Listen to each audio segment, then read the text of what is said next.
I don't know about you, but I've been watching the Olympics as the best of the best fight it out in their respective sports.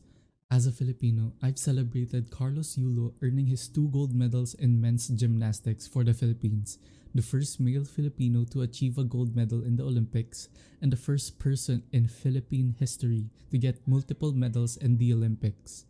I've also watched Nesty Petesio and Ira Villegas tough it out in women's boxing, where they earned bronze medals. While watching their fights, it got me thinking, what if one of the boxers who only punches fight one of the taekwondo athletes who fight with their kicks? Or maybe one of the wrestlers fight with the judo athlete? Is there a superior way of combat? Would the expertise of one sport transfer to another? My name is Asher Naval, and this is Know It All. Britannica defines mixed martial arts or MMA as a hybrid combat sport incorporating techniques of striking, clinching, and ground fighting.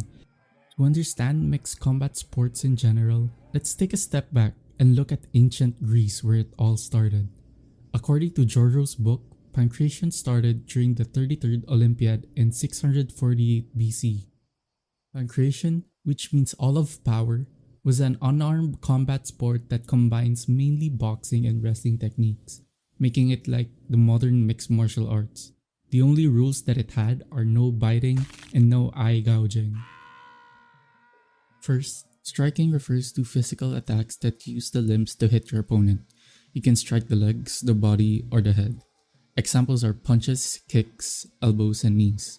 Usually, you would do kicks like roundhouse kicks, side kicks, and front kicks to keep your distance from your opponents, like a long-range attack.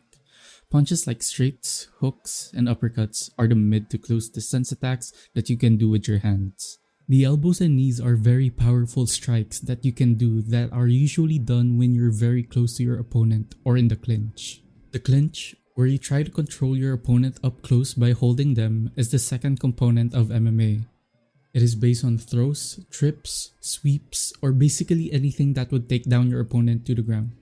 In the purest form of clinching, there aren't any strikes because its main purpose is to showcase the techniques. There's a lot of ways you can take down your opponent, like a hip throw in judo where you lift your opponent using your hips and momentum. If done correctly, you can even throw someone twice your weight. The last component is ground fighting, where you and your opponent are fighting on the ground. Okay, it might be self-explanatory, but there's so much more than that. You need to try to control your opponent whether you're at the bottom or at the top of them, and that means to sweep them or to hold them in a position where you can control their movement. Just like clinching, in its purest form there aren't any strikes, but there are called submissions that could make your opponent tap out or surrender the fight. Some submissions are made to choke the opponent, like restrict them from having an airflow, and some submissions are made to cause an injury to a joint, like arm bars and heel hooks. If you've read my article about kids training MMA, you're probably thinking, why would you want a child to learn all of this dangerous stuff? And that's a very valid concern. Without proper training, any type of martial arts could be deadly whether you're a kid or not. That's why having the proper mindset in learning this is equally as important as the actual execution of the techniques. Even if there's risk in training, the benefit of having children train MMA isn't just for self-defense. It's also for their confidence and the mentality it takes to overcome their challenges. It's about knowing when it is necessary to fight and when it is not. For me, the self-discipline that they get from doing MMA is more beneficial for them rather than doing a 360 jumping spinning kick.